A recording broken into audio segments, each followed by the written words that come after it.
Biden हे आता अमेरिकेचे नवीन डोनाल्ड ट्रम्प बनत आहेत की काय?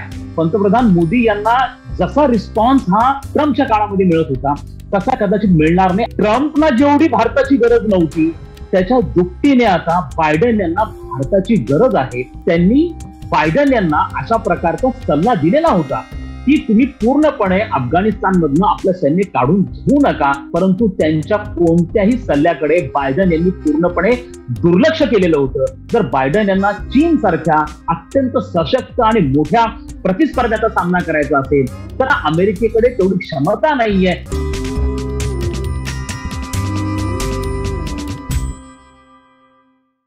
मित्रांनो नमस्कार. आज एका पुन्हा नव्या आंतरराष्ट्रीय विषयावरती चर्चा करण्यासाठी आपण पुन्हा एकत्र आलेलो आहोत. आजचा चर्चेचा जो विषय आहे हा एक महत्वाचा अशा स्वरूपाचा आंतरराष्ट्रीय विषय आहे. आज आपण बोलणार आहोत अमेरिकेसंदर्भामध्ये आणि अमेरिकेचे जे राष्ट्राध्यक्ष आहेत बायडन यांच्या एकूणच परराष्ट्र धोरणाच्या संदर्भामध्ये आज आपल्याला बोलायचं आहे.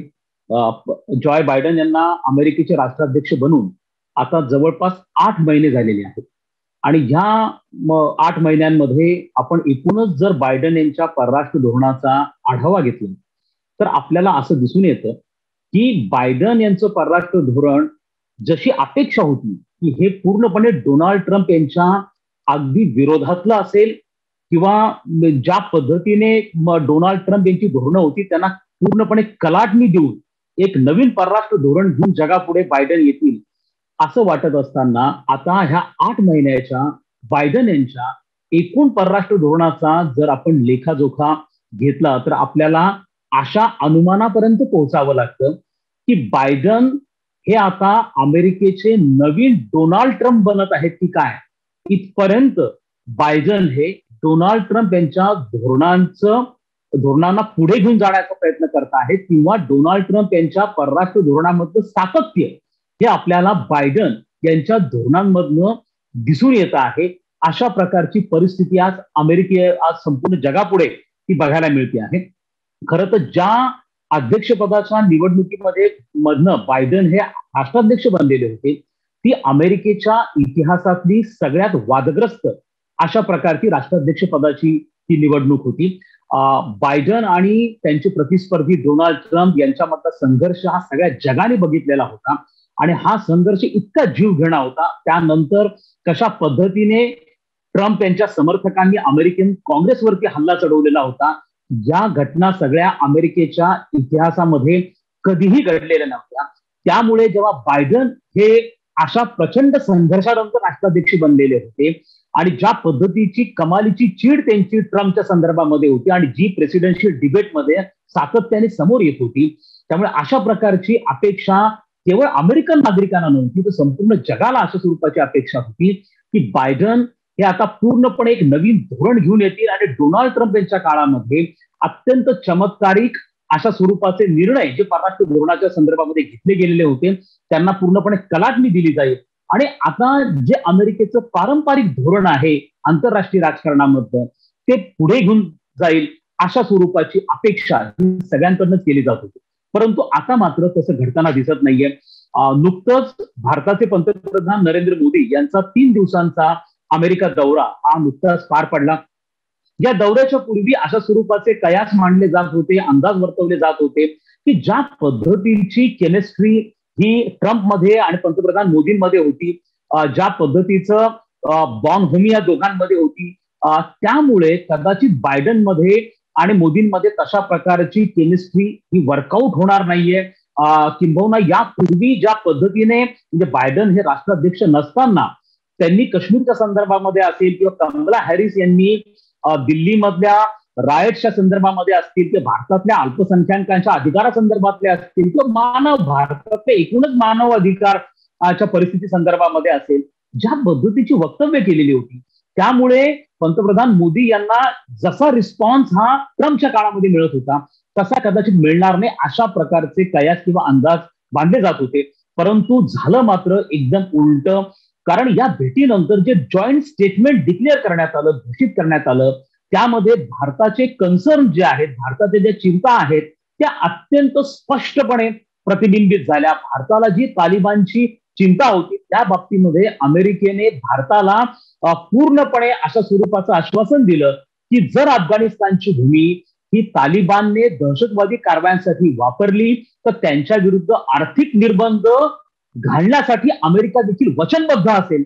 अशा प्रकारचं स्टेटमेंट हे जॉईंट स्टेटमेंट जे होतं अशा प्रकारचं आश्वासन अमेरिकेकडनं दिलं गेलं. त्याचप्रमाणे जे अमेरिकेकडनं भारताला प्रिडेटर ड्रोन्स मिळणार होते, अनमॅन्ड एरियल व्हेकल्स मिळणार होते, त्याचं देखील स्पष्ट प्रतिबिंब हे त्या जॉईंट स्टेटमेंटमध्ये पडताना दिसतं. यावरनं एक गोष्ट स्पष्ट होती की बायडन यांच्या परराष्ट्र धोरणामध्ये कदाचित लोकशाही मूल्यांना, मानव अधिकारांना, अल्पसंख्याकांच्या अधिकारांना हे डेमोक्रॅटिक पक्षाच्या परराष्ट्र धोरणामध्ये सातत्याने या मुद्द्यांना प्राधान्य दिलं गेलं. आणि हाच एक मोठा फरक रिपब्लिकन पक्ष आणि डेमोक्रॅटिक पक्ष अमेरिकेमधल्या यांच्या परराष्ट्र धोरणामध्ये आपल्याला प्रामुख्याने दिसून येतो. त्यामुळे ज्या ज्या वेळेला अमेरिकेमध्ये रिपब्लिकन पक्ष हा सत्तेवरती होता त्या वेळेला भारताबरोबरचे त्यांचे संबंध किंवा अमेरिकेचे संबंध हे सातत्याने घनिष्ठ बनलेले आहेत. किंबहुना अशा अनेक बाबी ज्या रिपब्लिकन पक्षाच्या काळात झालेल्या आहेत त्या डेमोक्रॅटिक पक्षाच्या काळात पण झालेल्या नाही. अगदी उदाहरणच द्यायचं झालं तर 2006चा भारत आणि अमेरिका यांच्यामधला जो नागरी अणुकरार होता, जो अमेरिकेच्या इतिहासात अमेरिकेने भारत हा जगातला एकमेव असा देश आहे ज्याच्याबरोबर अशा प्रकारचा अणुकरार केला होता, हा देखील रिपब्लिकन पक्षांच्या काळातच झाला होता. आणि डोनाल्ड ट्रम्प यांच्या काळामध्ये भारताला मेजर डिफेन्स पार्टनर असेल किंवा स्ट्रॅटेजिक ट्रेड ऑथरायझेशन ग्रेड 1 अशा प्रकारचे जे प्रमोशन दिले गेलेले होते किंवा सेन्सिटिव्ह टेक्नॉलॉजी संरक्षण क्षेत्रामधली भारताला ट्रान्सफर करण्यासंदर्भामध्ये ट्रम्प यांनी पुढाकार घेऊन काँग्रेसकडनं ज्या पद्धतीचे रेझोल्युशन्स मंजूर करून घेतले होते, आता असं वाटत होतं की बायडन यांच्या काळामध्ये कदाचित या सगळ्या गोष्टींसाठी काही खिंड पडेल किंवा त्याच्यामध्ये काही डिस्कंटिन्युटी येईल अशा प्रकारचं वातावरण होतं. परंतु झालं मात्र तसं नाही. आता असं दिसून येत आहे की ट्रम्पना जेवढी भारताची गरज नव्हती त्याच्या दुपटीने आता बायडन यांना भारताची गरज आहे हे या भेटीमधनं स्पष्टपणे दिसून आलं. याचं कारण असं आहे की बायडन यांनी आता आपला सगळ्यात मोठा प्रतिस्पर्धी म्हणून चीनला समोर ठेवलेला आहे. चीन बरोबरची त्यांची स्पर्धा आता त्यांच्या परराष्ट्र धोरणाच्या केंद्रस्थानी असणार आहे. आणि जर त्यांना इंडो पॅसिफिक क्षेत्रामध्ये चीनचा सामना करायचा असेल किंवा चीनच्या विस्तारवादाला मुरड घालायची असेल तर भारताचं सहकार्य अमेरिकेसाठी अपरिहार्य आहे. हे जे ट्रम्पने ओळखलेलं होतं तेच बायडन यांनी ओळखलेलं आहे. त्यामुळे भारताच्या बाबतीमध्ये जे ट्रम्पचं धोरण होतं ते बायडन यांच्या काळात देखील पुढे चालू राहील. ही गोष्ट अधोरेखित करण्यात आली. त्यामुळे कुठलाही लोकशाही, मानवाधिकार किंवा अल्पसंख्याकांचे संरक्षण अशा स्वरूपाचे मुद्दे हे जाणीवपूर्वक जॉईंट स्टेटमेंटमध्ये रिफ्लेक्ट होत होते. अशा प्रकारचे कोणतेही मुद्दे हे जॉईंट स्टेटमेंटमध्ये रिफ्लेक्ट झाले नाही. दोघांनी मिळून लोकशाहीच्या प्रमोशनसाठी काम करणं अशा स्वरूपाचे व्हॅल्यूज हे प्रत्येक स्टेटमेंटमध्ये रिफ्लेक्ट होतात. तशा पद्धतीने झाले. हा एक मुद्दा मी आपल्याला सांगितला. यानंतर आपण असं बघतो की केवळ भारताच्या बाबतीमध्ये बायडनचं हे धोरण नाहीये, तर एकूणच ज्या पद्धतीने ट्रम्पने चीनला टार्गेट केलेलं होतं, डोनाल्ड ट्रम्प यांच्या कार्यकालामध्ये चीन आणि अमेरिका यांच्यातलं व्यापार युद्ध जे सगळ्या जगभर गाजलेलं होतं आणि या व्यापार युद्धाची परिणिती कुठेतरी एखाद्या मोठ्या शीतयुद्धामध्ये होती की काय, जगाचं ध्रुवीकरण होतं की काय, अशा प्रकारची परिस्थिती ट्रम्प यांच्या काळामध्ये निर्माण झालेली होती. तशाच प्रकारची परिस्थिती ही आता बायडन यांच्या काळामध्ये निर्माण होते आहे. असाच प्रकारचं वातावरण दिसतं.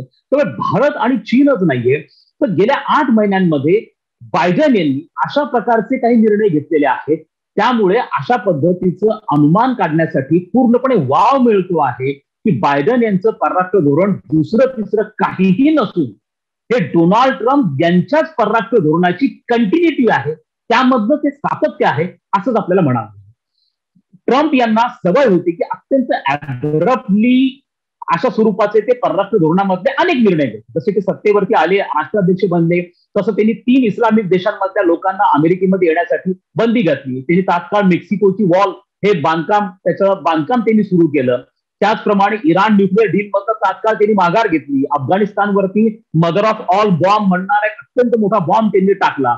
अशा स्वरूपाचे तडकाफडकी निर्णय घेणं असेल, मग WHO मधनं माघार घेणं असेल, त्याचप्रमाणे ट्रान्स पॅसिफिक पार्टनरशिप मधलं TPP ज्याला म्हणतात त्याच्यातनं माघार घेणं असेल, अशा प्रकारचे तडकाफडकी निर्णय हे डोनाल्ड ट्रम्प घ्यायचे. किंबहुना असं काही जण मजेमध्ये असं म्हणायचे की डोनाल्ड ट्रम्प यांना रात्रीतून जे स्वप्न पडतात ते स्वप्न सकाळी उठल्या उठल्या ते तात्काळ ट्विट करून ते रिफ्लेक्ट होतं आणि त्यानुसार ते निर्णय पण घेतात. इथपर्यंत डोनाल्ड ट्रम्प यांचं वागणं हे व्हिजिकल होतं. आणि त्यामुळे आता बायडन यांच्या काळामध्ये अशा प्रकारची धोरणं घेतली जाणार नाही. परंतु बायडन यांनी त्या सगळे कया चुकीचे ठरवले. जितक्या ऍब्रप्टली आणि कोणताही दूरचा विचार न करता बायडन यांनी अफगाणिस्तानमधनं अमेरिकेचं सैन्य काढून घेण्याचा निर्णय घेतला. त्याच्यावरनं ह्या गोष्टीवरती शिक्कामोर्तब झाली की अमेरिकेमध्ये पुन्हा एक डोनाल्ड ट्रम्प आलेले आहेत आणि जे अशा प्रकारचा निर्णय हा घेत आहेत. आता अमेरिकेच्या अनेक म्हणजे पेंटागॉन म्हणजे अमेरिकेचे संरक्षण विभाग आहे तिथल्या काही अधिकाऱ्यांचे अमेरिकेच्या गुप्तहेर यंत्रणांमधनं अशा स्वरूपाचे काही वक्तव्य बाहेर यायला लागलेली आहेत की त्यांनी बायडन यांना अशा प्रकारचा सल्ला दिलेला होता की तुम्ही पूर्णपणे अफगाणिस्तानमधनं आपलं सैन्य काढून घेऊ नका. निदान 5,000ची फौज तरी आपल्याला अफगाणिस्तानमध्ये ठेवणं हे गरजेचं आहे. परंतु त्यांच्या कोणत्याही सल्ल्याकडे बायडन यांनी पूर्णपणे दुर्लक्ष केलेलं होतं. आणि आता अमेरिकेला त्याच गोष्टींचे परिणाम हे भोगावे लागत आहेत. जे 33 जणांचं मंत्रिमंडळ हे तालिबानचं सत्तेमध्ये आलेलं आहे अफगाणिस्तानमधलं, त्यापैकी 17 जण हे युनायटेड नेशनच्या मधले हे लिस्टेड टेररिस्ट आहेत ज्यांना युनायटेड नेशननी दहशतवादी म्हणून घोषित केलेलं आहे. अशा प्रकारची पार्श्वभूमी असणारे हे लोक तिथं आलेले आहेत. आणि याच्यातनं जरी बायडन यांना असं वाटत असले की हा तालिबान आम्ही 8,000 किलोमीटर दूर आहोत आणि आम्हाला याचा कसलाही त्रास होणार नाही तालिबान गव्हर्नमेंटचा, तर हे अत्यंत चुकीचं आहे. याचे आज न उद्या अमेरिकेला परिणाम भोगावे लागत आहेत. त्यामुळे बायडनच्या संदर्भामध्ये त्यांनी हा जो अफगाणिस्तानच्या संदर्भातला निर्णय घेतला, ज्या पद्धतीने कोणताही दूरचा विचार न करता ट्रम्प निर्णय घ्यायचे तशाच पद्धतीने हा निर्णय झाला. सगळ्यात महत्वाचं म्हणजे या बाबतीमध्ये काही युरोपियन देशामधल्या काही नेत्यांनी आपली मतं व्यक्त केलेली आहेत आणि त्यांनी सांगितलं की ज्या वेळेला अमेरिकेने अफगाणिस्तानमधनं आपलं सैन्य काढून घेण्याचा किंवा नॅटोचं सैन्य काढून घेण्याचा निर्णय घेतला त्यावेळेला नॅटोच्या काही महत्वाच्या सदस्य देशांबरोबर कोणत्याही प्रकारची सल्लामसलत केली गेली नाही. विशेष करून जर्मनी बरोबर देखील सल्लामसलत ती केली गेलेली नव्हती. आणि या संदर्भामध्ये जर्मनीमधल्या एका राजदूताने अशा प्रकारचं स्टेटमेंट केलेलं आहे की ट्रम्प तरी निदान बरे होते, ते काही प्रमाणात का विना कन्सल्टेशन करायचे, परंतु बायडन ही त्यांच्याही पेक्षा पुढची केस आहे. बायडन हे आपल्या सहकार्यांना अजिबात विश्वासात घेत नाही, किंबहुना आपल्या सहकार्यांचं हित देखील ते अजिबात बघत नाही. जर बायडन यांना भारताचं हित बघायचं असतं तर त्यांनी कदाचित अफगाणिस्तानमध्ये निदान 5,000ची फौज तरी अमेरिकेची ठेवली असती, परंतु त्यांनी तसं करण्यासाठी पूर्णपणे नकार दिला. डोनाल्ड ट्रम्प यांनी आपल्या पूर्णपणे अध्यक्षपदाच्या कार्यकालामध्ये अमेरिका फर्स्ट या धोरणावरला प्राधान्य दिलं. त्यामुळे बाय अमेरिकन प्रॉडक्ट त्याच्यावरती त्यांनी भर दिला. त्याच्यातूनच त्यांचं चीन बरोबर ते ट्रेड वॉर झालं. भारतावरती देखील त्यांनी मोठ्या प्रमाणात दबाव टाकला होता की भारताने इम्पोर्ट ड्युटीज टॅरिफ जे आहेत ते अत्यंत कट डाऊन करावेत, ते रिड्यूस करावेत आणि अमेरिकन प्रॉडक्ट्सला कंपन्यांना मोठ्या प्रमाणावरती भारतीय बाजारपेठेमध्ये मार्केट ऍक्सेस द्यावा. आता असं वाटत होतं की कदाचित बायडन यांच्या काळामध्ये या परिस्थितीमध्ये बदल होईल, परंतु बायडन हे पुन्हा एकदा अमेरिका फर्स्ट याच धोरणाचा आग्रह धरतायत. त्याचं नाव थोडंसं त्यांनी बदललंय, बाय अमेरिकन प्रॉडक्ट. अशा पद्धतीने ते आता प्रत्येक दौऱ्यादरम्यान इन्सिस्ट करायला लागलेले आहेत. त्यामुळे डोनाल्ड ट्रम्प यांचं अमेरिका फर्स्ट हे धोरण बायडन देखील पुढे घेऊन जाताना आपल्याला दिसून येत आहेत. त्याच पद्धतीने आपण असं बघतो की युनिलॅटरली सँक्शन्स टाकणं असेल किंवा युनिलॅटरली टेरिफ वाढवणं असेल, हा जो प्रकार ट्रम्प यांच्या काळामध्ये झालेला होता तसाच काही प्रमाणामध्ये प्रकार हा बायडनच्या काळामध्ये व्हायला लागलेला आहे. सगळ्यात महत्वाचा जी अपेक्षा बायडन यांच्याकडनं होती की या 8 महिन्यांमध्ये निदान बायडन एक तरी एक गोष्ट करणं फार गरजेचं होतं आणि ते म्हणजे जो इराणचा न्यूक्लिअर डील हे बायडन यांचेच जे पूर्वाश्रमीचे किंवा ज्यांच्या कार्यकालामध्ये बायडन हे उपाध्यक्ष होत्या ते बराक ओबामा यांनी एक ऐतिहासिक करार हा इराण बरोबर केला होता. इराणची जी आण्विक महत्वाकांक्षा आहे त्या महत्वाकांक्षेला कुठेतरी मर्यादा आणण्यासाठी, नियंत्रणात ठेवण्यासाठी इराण बरोबरचा जो 2015 मधला अत्यंत महत्वपूर्ण सिव्हिलियन न्यूक्लिअर अग्रीमेंट आहे, हा जो न्यूक्लिअर अग्रीमेंट आहे, हा न्यूक्लिअर अग्रीमेंट मधनं डोनाल्ड ट्रम्प यांनी तात्काळ माघार घेतली. आणि ज्या वेळेला डोनाल्ड ट्रम्प यांनी माघार घेतली त्यावेळेला बायडन यांनी ट्रम्प यांच्या निर्णयावरती प्रचंड मोठी विखारी टीका केलेली होती.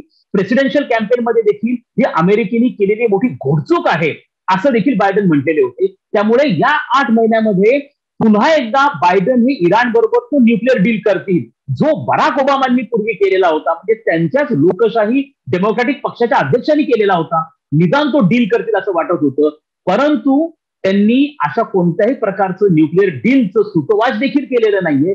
किंबहुना ट्रम्प यांच्या काळामध्ये इराणच्या विरुद्ध जे आर्थिक निर्बंध लावलेले होते त्या आर्थिक निर्बंधांना एक्सटेन्शन देण्याचं काम हे बायडन यांनी केलेलं आहे.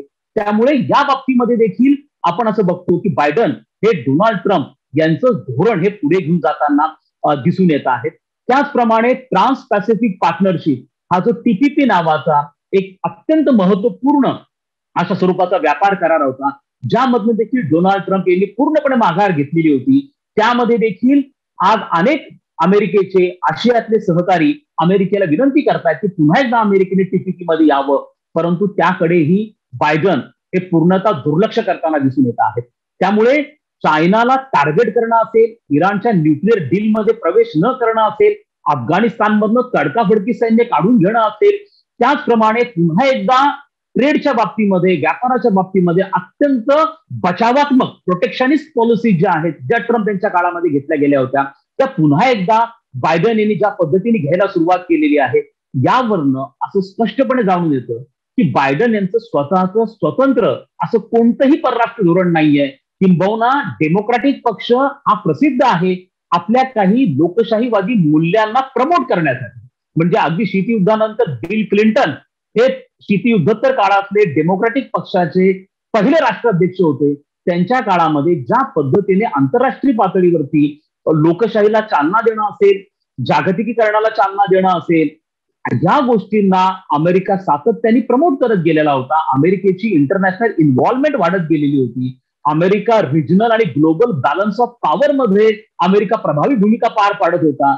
अशी कोणतीही बाब जी एक पारंपरिक लोकशाही किंवा डेमोक्रॅटिक पक्षाची ही धोरणं आहेत ती बायडन यांच्या काळामध्ये कुठेही रिफ्लेक्ट होताना दिसत नाहीयेत. आणि त्यामुळे बायडन हे नवे ट्रम्प ठरत आहेत की काय अशा प्रकारची परिस्थिती ही आता निर्माण झालेली आहे. तर भारताच्या दृष्टिकोनातून आपण विचार केला तर भारत अमेरिकेमध्ये राष्ट्राध्यक्ष हा रिपब्लिकन पक्षाचा असो किंवा डेमोक्रॅटिक पक्षाचा असो, भारत आणि अमेरिका संबंध गेल्या 20 वर्षांपासून ते सातत्याने घनिष्ठ होत आहेत. आणि जसं मी म्हटलं की दोन्ही देशांमध्ये हितसंबंधांची परस्पर व्यापकता आहे ज्याला आपण ओव्हरलॅपिंग ऑफ नॅशनल इंटरेस्ट म्हणतो. अमेरिकेला भारताची गरज आहे, भारताला अमेरिकेची गरज आहे. भारताला अमेरिकेकडून भांडवल हवं आहे, तंत्रज्ञान हवं आहे, त्याची गुंतवणूक मोठ्या प्रमाणावरती हवी आहे. तर अमेरिकेला चीनच्या वाढत्या विस्तारवादाला काउंटर करण्यासाठी कुठेतरी भारताची मोठ्या प्रमाणावरती ऍज अ काउंटर वेट म्हणून करत. त्यामुळे परंतु हे करत असताना आपल्याला भारताला देखील सावध राहणं गरजेचं आहे. कारण ज्या पद्धतीने बायडन यांनी पुढाकार घेऊन क्वाड या गटाला सशक्त करण्याचा प्रयत्न केला, त्याला मूर्तरूप देण्याचा प्रयत्न केला, परंतु ते करत असताना त्यांनी ऑकस सारखा आणखीन एक गट तयार केला आणि ज्याच्या माध्यमातून अमेरिका ऑस्ट्रेलियाला न्यूक्लिअर सबमरीन्सचा जो डील झालेला आहे किंवा आता न्यूक्लिअर सबमरीन ऑस्ट्रेलिया तयार करेल त्यासाठी जे तंत्रज्ञान असेल ते अमेरिकेकडनं कशा पद्धतीने पुरवलं जाईल. त्यामुळे अशा पद्धतीने बायडन यांनी अचानक धक्का देऊन काही प्रमाणामध्ये क्वाडला देखील क्वाडच्या सहकार्याने देखील एक पद्धतीने धक्का दिलेला आहे.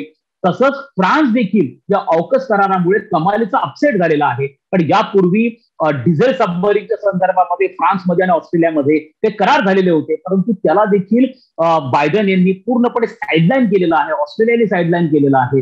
आणि हा ऑकस जेव्हा करार झाला त्यावेळेला विशेष म्हणजे भारताशी देखील या बाबतीमध्ये कन्सल्ट केले गेलेलं नव्हतं. त्यामुळे ऑकस हा करार जर क्वाड होता तर ऑकस करार करण्याची काय गरज होती, किंवा ऑकस करार करताना निदान क्वाडच्या सदस्य देशांना इतर म्हणजे जपान आणि भारताला कन्सल्ट केलं जाणं, त्यांची देखील या संदर्भातलं मत विचारलं जाणं गरजेचं होतं. त्याचप्रमाणे त्यांचे जे नॅटो पार्टनर्स आहेत, विशेष करून फ्रान्स सारखा देश आहे, त्याला त्याचं मत विचारलं जाणं हे देखील गरजेचं होतं. परंतु आपल्या सहकाऱ्यांबरोबर चर्चा करायची नाही आणि अचानक धक्का तंत्र ज्याला आपण म्हणतो एखादा धक्का द्यायचा, असं जे डोनाल्ड ट्रम्प यांचं धोरण होतं तेच धोरण पुन्हा एकदा बायडन हे आता पुढे घेऊन जात आहेत. त्यामुळे ट्रम्प यांच्या काळामध्ये त्यांचे नॅटो पार्टनर्स हे पूर्णपणे नाखुश होते, ते अमेरिकेवरती नाराज होते. त्यामुळे नॅटोमध्ये अमेरिकेमध्ये रिफ्ट निर्माण झालेली होती.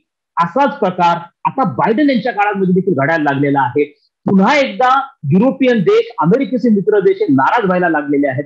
विशेष म्हणजे जे युरोपियन देशांमधनं लोक हे अमेरिकेत जातात त्यांना ज्या पद्धतीने कोविडच्या संदर्भामध्ये त्यांची ज्या पद्धतीने त्यांना क्वारंटाईन करणं असेल किंवा त्यांच्या ज्या पद्धतीने टेस्ट करणं असेल किंवा त्यांना ज्या पद्धतीने चेकिंगचा सामना करून जावा लागतो आहे, तशा पद्धतीने अमेरिकन लोक जेव्हा युरोपमध्ये जातात तेव्हा त्यांना इतक्या हॅसलचा किंवा इतक्या अडचणींचा सामना हा करावा लागत नाही. त्यामुळे युरोपियन देशांमधले नागरिक आणि तिथले नेते आता उघडपणे ही गोष्ट बोलून दाखवायला लागलेले आहेत. आणि हे बायडनसाठी कुठेतरी धोक्याचं आहे. जर बायडन यांना चीन सारख्या अत्यंत सशक्त आणि मोठ्या प्रतिस्पर्ध्याचा सामना करायचा असेल तर आता अमेरिकेला ते एकट्याने करून चालणार नाही, किंबहुना अमेरिकेकडे तेवढी क्षमता नाहीये असं आपल्याला म्हणावं लागेल. अमेरिकेला त्यांच्या सहकार्यांची मदत ही घ्यावीच लागणार आहे. आणि अशा वेळेला डोनाल्ड ट्रम्प यांच्या काळामधले असे धक्कातंत्र किंवा विश्वासात न घेणं, सहकार्याची चर्चा न करणं, अशा प्रकारचे जर तडकाफडकीचे निर्णय हे बायडन घेत गेले तर त्यांचे सहकारी नाखुश होतील आणि याचा फायदा कुठेतरी चीनलाच होणार आहे हे बायडन यांनी ओळखलं पाहिजे. आणि त्यामुळे येत्या काळामध्ये तरी बायडन यांनी आपल्या परराष्ट्र धोरणामध्ये काही सुधारणा घडून आणणं हे अपेक्षित आहे.